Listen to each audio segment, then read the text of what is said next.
Aqui é simplesmente chamando que esse já é um avanço de ter a questão da inovação na Constituição Federal. Eu sou um pouco crítico de ter que colocar tudo na Constituição. Acho que a Constituição brasileira ela tem várias coisas. Mas se você tem várias coisas e não tem a inovação, isso demonstra uma falta de prioridade, né? Agora, inovação é extremamente importante, só para ter uma sinalização aqui de conceito. Quando eu falo inovação, eu estou falando o quê? É quando o conhecimento, a geração do conhecimento, ela tem valor de mercado.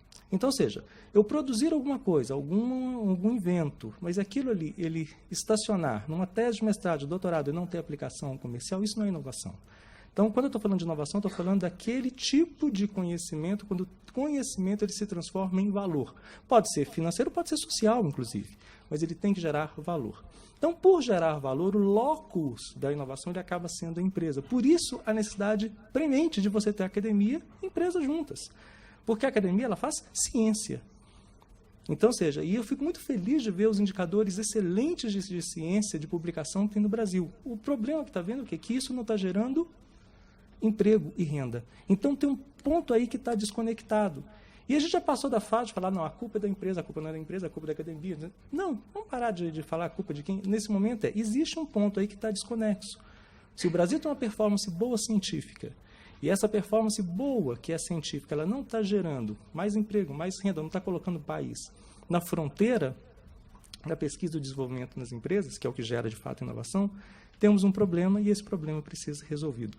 Seguramente precisa ter maturidade dos empresários? Sim. Vamos lembrar que os empresários eles são uma parcela da população brasileira. Se a nossa população brasileira ela é menos qualificada, menos estudada, nossos empresários também serão. Então, ou seja, essa é uma oportunidade que a gente precisa ter de saber o seguinte, ok, se queremos ter empresas boas, essas empresas boas precisam inovar, precisam ter conhecimento, precisam trazer esse conhecimento e internalizar ali dentro. Então, isso é importante e contamos e muito com a comunidade científica, com a comunidade acadêmica para ajudar as empresas a dar esse salto. Vamos lá, próximo. Situação, contexto, eu vou ser mais rápido. Ainda a gente não precisa falar muito, a situação está complicada, muito difícil, o cenário econômico no Brasil é complicado, e isso acaba gerando um problema que é grave. É um problema que eu já via nas empresas e agora eu vejo também por parte do governo. Até eu estava conversando com a professora Helena nesse sentido. No caso das empresas, a gente tem que imaginar o seguinte, inovação é importante? Se você perguntar para qualquer empresário, eles vão falar, sim, é importante. Mas muito mais importante que a inovação é o cara pagar as contas no fim do mês. Vocês não têm noção do quanto, e as pessoas não têm essa percepção muito grande, eu converso muito com os empresários, é frustrante, quase deprimente o empresário ter que fazer uma demissão. É o momento mais triste da vida. Então, chegar no fim do mês e não ter dinheiro para pagar a folha de pagamento, isso é muito complicado. Então, o que acontece? Muitas vezes, eu já fui taxado como lunático, porque você chega para a comunidade empresarial e começa a falar sobre inovação, sobre planejamento de longo prazo, sobre os investimentos, quando o empresário ele está única e exclusivamente querendo, naquele momento, chegar até o fim do mês para pagar suas contas. Então, o que acontece? Isso faz, muitas vezes, com que o cenário no Brasil para inovação nas empresas seja diverso, porque o contexto macroeconômico ele é complicado, a conjuntura muitas vezes é muito adversa, então pensar em inovação passa para ser, para aquele empresário, algo que é ok, está fora muito da realidade dele. Para as grandes empresas, talvez, porque elas trabalham lá fora, têm um conhecimento maior, isso talvez esteja mais próximo da realidade. Mas um empresário pequeno ou médio no Brasil, a concepção de inovação para ele está um pouco afastada da realidade dele. A gente precisa trazer isso para ele. Só que agora isso está começando a chegar no governo também. Por quê? Na hora que as contas não estão fechando, e vocês estão vendo como é que está a dívida pública, começa o processo de corte. E onde vai cortar? Qual que é a primeira? Onde estão sendo os primeiros cortes? Na inovação. Por quê? Porque é supérfluo. Essa é a concepção. Então, o mesmo raciocínio que está lá no empresário, que acontece, porque ele está querendo pagar a conta, e ele tem que fazer isso, o governo também tem essa mesma percepção. Ou seja, eu preciso fazer ajustes no orçamento, e os ajustes começam por aquilo que é colocado como supérfluo. Então, a inovação ela é tida como algo supérfluo. Não é que ela não seja necessária, ela é necessária, ela é boa, que bom que se faça. Mas entre você fazer alguns outros programas e investir em inovação, eu prefiro fazer os cortes. Não é por outra razão que, em setembro, fomos todos absolutamente pegos de surpresa quando se revogou a Lei do Bem, que é o principal incentivo empresarial para que as empresas possam trabalhar no Brasil.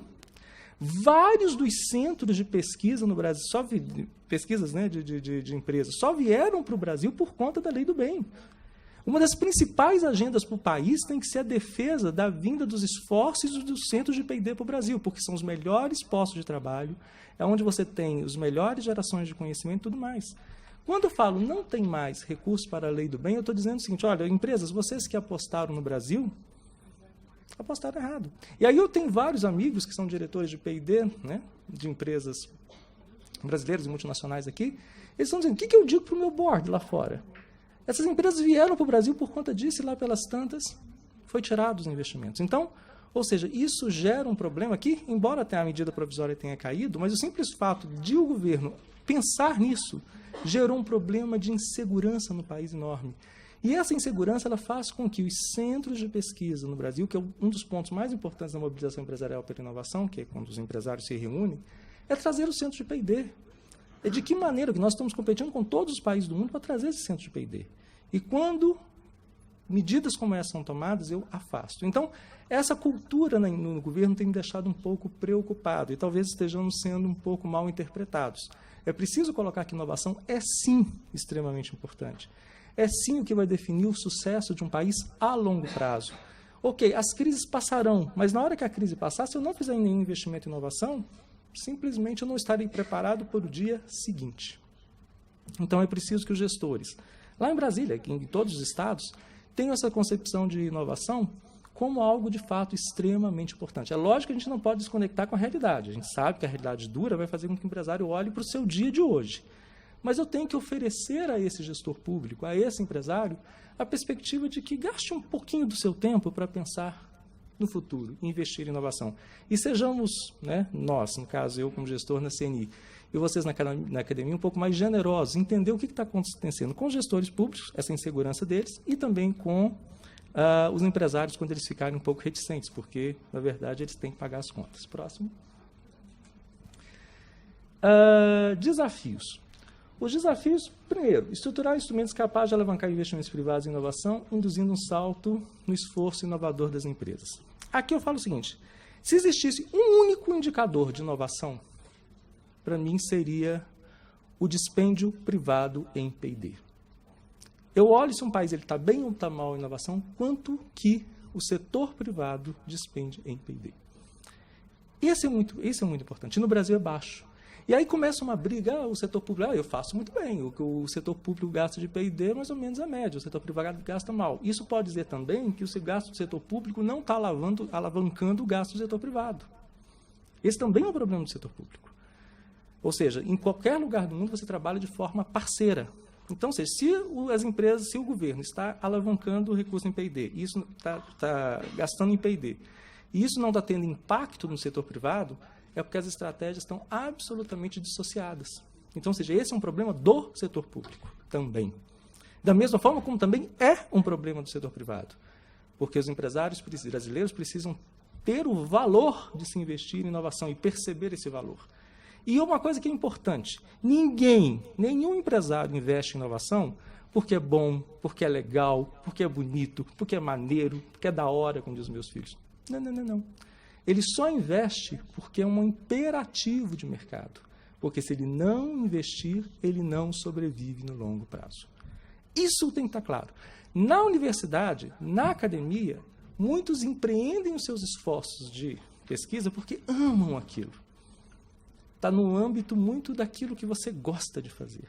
Na empresa não está nesse âmbito. Pode também estar, mas ela está no âmbito que ele está investindo em inovação porque ele precisa, porque é fundamental. É bem diferente o caminho da inovação na universidade e na empresa. Na empresa, o cara não investiu, está fora no longo prazo, porque ele não consegue, né, fazer isso. Então, as pesquisas elas precisam trabalhar nesse sentido e criar instrumentos para que, de fato, os empresários possam aumentar o P&D. Aqui, sobre a mobilização empresarial pela inovação, um movimento coordenado pela Confederação Nacional da Indústria que busca trazer os empresários brasileiros, empresários de empresas brasileiras e estrangeiras, mais fixadas no Brasil, para discutir a inovação. Não mais do que discutir, a gente não trabalha com diagnóstico, a gente trabalha, de fato, na defesa de interesses. Lobby, que é uma palavra que as pessoas... Não, normal. Desde que seja transparente, respeitoso, correto, qual o problema? Se você está fazendo aquilo de maneira aberta, tranquila, transparente, é isso. De que maneira vamos defender os interesses da inovação? Em parceria com a comunidade acadêmica. A academia faz lobby? Lógico, e muito. Então, ou seja, isso é extremamente importante, porque você precisa trabalhar para que a gente possa, de fato, melhorar e aprimorar as leis de inovação no Brasil. Próximo. Agora, há muito o que fazer. Um lado é o seguinte, eu já percebo um engajamento enorme dos empresários para a agenda de inovação. Tudo bem, vocês vão falar, são empresários mais estruturados, de fato. Inovação não é uma agenda de micro e pequena empresa por enquanto, é uma pena. A não ser as startups, a não ser as empresas de base tecnológica que nascem aqui nas universidades.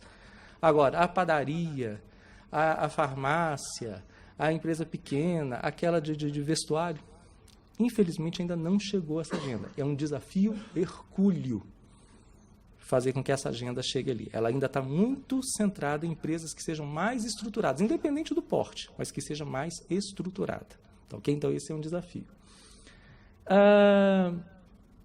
O que a gente está colocando é o seguinte, o protagonismo do governo é fundamental para a formulação de políticas e a superação da crise. O ponto que a gente está colocando é, inovação é importante, faz parte de decisões do setor privado, faz parte de decisões da academia, mas é necessário que o governo esteja junto nesse processo. Então, lembrem da tríplice hélice na história. Você tem governo, você tem empresas, você tem academia. Os três entes juntos precisam estar nesse processo para que a gente possa trabalhar. Porque senão... E esse avanço ele é complicado, porque as três partes no Brasil conversam, e estão conversando melhor do que era no passado, mas ainda precisam ter ajustes aí no processo. Próximo. Quais são os avanços que a gente observa? Aí teve a emenda constitucional 85, que eu não preciso falar, que já foi citada. A lei do bem, que não teve prosseguimento do seu decurso de prazo, né, a queda dela, mas assim, aí já foi um problema. Teve assinatura de acordo do PPH entre o INPI e o SPTO. Esse ponto aqui foge um pouco, mas é um ótimo ponto. Aqui, o que trabalha nesse processo é ideologia pura. Só processo ideológico. Então, ou seja, por que um escritório americano não pode se associar ao escritório brasileiro de patentes para trabalhar de maneira conjunta? Ah, não, isso perde soberania nacional, etc. e tal. Criou-se uma situação que é complicadíssima, a situação não avança simplesmente por questões que são ideológicas. Então, o PPH foi assinado agora, mas temos um backlog agora que uma empresa que deposita uma patente, ela vai demorar 13, 14 anos. Aí pergunta, por que não tem patente no Brasil? Óbvio. Se você sabe que vai demorar 13 anos para julgar uma patente, você vai colocar. Às vezes a pessoa nem mais coloca no INPI, ele não acredita mais naquela instituição. Hoje, quer dizer, vamos pensar em celular. As patentes hoje que estão sendo analisadas em termos de tecnologia de celular no Brasil são de 13 anos atrás. 13 anos atrás, o que você tinha de celular? Aquele tijolão. Então, nesse momento, os técnicos do INPI estão analisando aquelas tecnologias do tijolão para saber se procedem ou não. Qual o interesse para isso? Muito pouco. Então, ou seja, aqui é importante, é um avanço? É, mas existe um problema muito maior no nosso sistema de propriedade intelectual no Brasil, que é uma histeria, essa história. Se tem uma coisa que eu não tenho mais paciência é discutir propriedade intelectual, desculpa, não me chamem mais, porque aí essa paciência eu já perdi. Porque realmente é uma situação complicada, quando é verdade, e é fundamental. Um centro de P&D só vem para o Brasil se tiver as questões de propriedade intelectual bem resolvidas. Embrapa, para mim, foi um dos melhores projetos. Por quê? Porque é um projeto que trabalha academia junto com empresa, dentro de uma lógica empresarial. Em 2012, eu fui aos Estados Unidos convidado pelo Departamento de Estado americano para conhecer o sistema de inovação americano.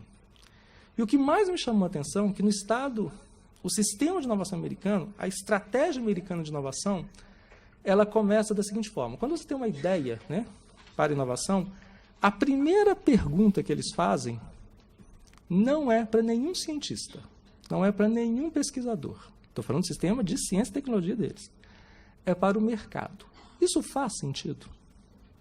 Isso tem mercado? Isso vai para frente?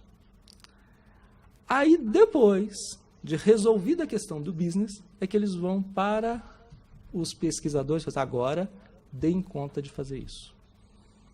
No Brasil, isso está absolutamente perdido. Então, ou seja, é um ponto que é extremamente importante colocar. E a Embrapa faz isso. Os projetos todos começam a partir de demandas empresariais. Então, se tem uma demanda empresarial, aquela pesquisa ela não corre risco de ficar na prateleira. Ou pode até ficar, mas assim, eu aprendi uma maneira de não fazer. Mas aquilo ali gera conhecimento. Então, não vai existir pesquisa que não esteja conectada com a realidade do mercado. Eu primeiro pergunto para o mercado o que ele quer, e aí todos os projetos eles vêm a partir de perguntas que o mercado fez, que as empresas fizeram, projetos empresariais. A partir daí, existem os centros, que hoje são 13 ou 14 centros que estão credenciados, para que possam responder e desenvolver esses projetos que têm uma demanda. Aí vocês vão perceber que aí é completamente diferente. Os empresários, como eles estão colocando dinheiro, outra coisa importante, porque eu só acredito em recurso em que você tenha partilhamento de custos, porque se o governo dá o dinheiro, é dado. O empresário tem que colocar a mão no bolso. Agora, você também não pode imaginar que o empresário vai fazer tudo. Então, ou seja, recursos que são partilhados, em que se você coloca uma parte, eu coloco outra parte. O empresário, ele sabe que colocou o dinheiro dele. E quando ele coloca o dinheiro dele, ele vai atrás. E acompanha. Então, ele vai ter um processo que é muito legal. Então, existem ideias interessantes na área de inovação acontecendo no Brasil. Embrapa é uma delas. Eu convido vocês a saberem um pouco mais. Próximo. Tivemos o avanço, aí o código, aí eu tenho que falar do trabalho brilhante do Cibar, que a sensibilidade dele para o tema, que é extremamente importante, é difícil. Eu lembro quando eu comecei a trabalhar isso, com essa agenda em Brasília, era difícil chegar no Congresso e apresentar a agenda de inovação. É uma agenda do bem, mas todo mundo achava que era agenda do bem, mas não se interessava ou se dedicava a esse assunto. O Cibar se dedicou, extremamente. Parabéns mesmo por esse apoio e tudo. E tivemos esse projeto, né, de lei, essa lei que teve muitos bons pontos, que é a partir de simplificação dos processos administrativos, a integração das empresas privadas no sistema público, a partir dos vários pontos que a Helena já falou, o professor Aplonsky, o Cibar, eu não vou repetir, mas os avanços que colocaram. Próximo. Agora, precisa avançar. Primeiro ponto, a questão dos vetos. O lançamento da lei em janeiro foi legal até eu descobrir os vetos. Quando eu descobri os vetos, eu descobri que eu não estava tão feliz assim. Porque, na verdade, os vetos eles tiraram aquilo que era de mais legal do projeto, né? E aí quando eu vi os vetos eles revelam por si só questões que voltam de novo à questão ideológica dos preconceitos, ok? O veto diz o seguinte, ok, uma coisa é empresa, outra coisa são os centros de pesquisa público. Então, ou seja, que é deisonomia? Então, ou seja, se eu começo a trabalhar, inovação vai ser feita dessa maneira com a empresa, pesquisa é feita dessa maneira para os institutos. Não faz sentido. Então o bolsista que trabalha no ICT público não paga não paga previdência, não paga dedução de imposto de renda. Agora, o que trabalha para a empresa? Gente, são duas pessoas fazendo a mesma atividade. O fato dele estar no governo, ou no CT pública, ou numa empresa, faz com que os regimes sejam diferentes, não tem lógica. O que move isso tudo é o quê? Simplesmente preconceito. As pessoas têm uma ideia de que as empresas não precisam do governo. Não, as empresas precisam e muito do governo. Precisam e muito da academia. Então, ok, tem ideia de a geração de renda, fala setor produtivo, ok, gera, mas ela não quer dizer que ela não precisa desse apoio, ela precisa. E quando a empresa trabalha bem, isso gera benefício para a sociedade. Ela vai arrecadar mais, vai pagar mais impostos e tudo mais. Isso faz com que a máquina fique cada vez melhor. Então, esse tipo de ação precisa ser pensado. Então, os vetos, eles são complicados em grande parte por conta disso. Além do mais, o que a gente precisa avançar? A questão do marco da biodiversidade. A professora Helena colocou. Há 2 anos, eu convidei o pessoal da Universidade de Harvard para fazer uma palestra na CNI. E eles disseram o seguinte, estou resumindo o processo. Eles disseram que o mundo avança por ondas, grandes ondas. A última grande onda foi decifrar um código binário 010101, que virou toda a parte de tecnologia de informação que a gente está vendo hoje. Começou lá na década de 40, 50, virou o que é hoje. O novo código é você saber o que é CTGA. E essa combinação forma os genomas, que formam os genes e tudo mais. Quem dominar a tecnologia da combinação dos genomas vai ser o próximo líder daqui a 50, 100 anos. E aí, países que têm riqueza em termos de biodiversidade estão a vários passos à frente. Vocês sabiam que o Brasil detém 20% da biodiversidade do planeta? Existe outro país mais bem posicionado no mundo para ser o próximo líder na área de inovação? Não tem. Agora, o que acontece? Temos uma lei que é tão complicada, tão arcaica, que muito possivelmente, embora todos os recursos naturais que são favoráveis ao Brasil, façam com que o Brasil se perca completamente nessa onda. Então, essa onda que foi feita para o Brasil, que se no século XX a onda foi da área de tecnologia de informação, no século XXI a onda vai ser de ciências da vida. E tudo que vem a partir de medicamentos, farmacêutica, cosméticos e tudo mais, que está ligado às ciências da vida. Essa é a nova onda. Harvard está dizendo isso. E o Brasil, muito possivelmente, vai perder esse bonde por conta de legislação. O que está acontecendo hoje é que a lei facilitou, porque antes, para uma empresa pesquisar produtos da biodiversidade, ela tinha que pedir permissão. Então, agora, pelo menos, você notifica, mas antes você tinha que pedir permissão. Aí o que acontece? Eu pergunto para vocês, nesses últimos 10 anos, desde que a lei de 2001, sabe quantas permissões foram concedidas? 300. Eu pergunto, vocês acham que no Brasil existem só 300 pesquisas em 10 anos na área que envolva a nossa biodiversidade? Não. Aí o que acontece? A coisa mais burra do mundo. Por quê? A empresa investiu, pesquisou, colocou... O que é acessar? Acessar é o seguinte, eu peguei um produto nacional, mandioca. Se eu peguei a folha da mandioca, coloquei no microscópio e decifrei o DNA dela, aquilo ali é acesso. Se por alguma razão eu descobrir alguma aplicação comercial a partir dali, e se eu não tive autorização do comitê para fazer isso, eu não posso fazer nada. Eu sou proibido, eu sou preso se eu fizer qualquer coisa. O que as empresas fazem? Elas deixam de pesquisar? Não. Só que na hora que elas percebem que tem alguma aplicação comercial, o que elas fazem? Patenteiam? Fora. Eu pergunto, elas são bandidas? Não! É a lei que está fazendo com que as empresas vão para fora. Tem um caso aqui, 1 minuto só para contar, de um professor universitário, amigo meu, e que ele foi para uma banca de doutorado em Campina Grande, na Paraíba. Chegando lá, ele descobriu, ele achou interessante que era um período de seca, ele viu várias plantinhas verdes no auge da seca. Ele achou aquilo estranho. Ele fez uma coleta daquelas plantinhas, colocou no microscópio e descobriu que a cadeia de carbono daquelas plantinhas era enorme, que é o sonho de consumo de todas as empresas de combustível. Por quê? Você coloca chumbo e enxofre no combustível exatamente para dar arranhaduras no processo, para que você tenha uma melhor eficiência. Eu vou, peraí, essas plantinhas ela tem uma cadeia de carbono grande que daria essas tais arranhaduras. Então, talvez, se eu investisse aqui, eu não precisasse colocar nem chumbo, nem enxofre na gasolina. E ele começou a pesquisar, todo encantado. Até que um belo dia, ele, professor universitário, chega a Polícia Federal na universidade e queria prendê-lo. Aí o que ele fez?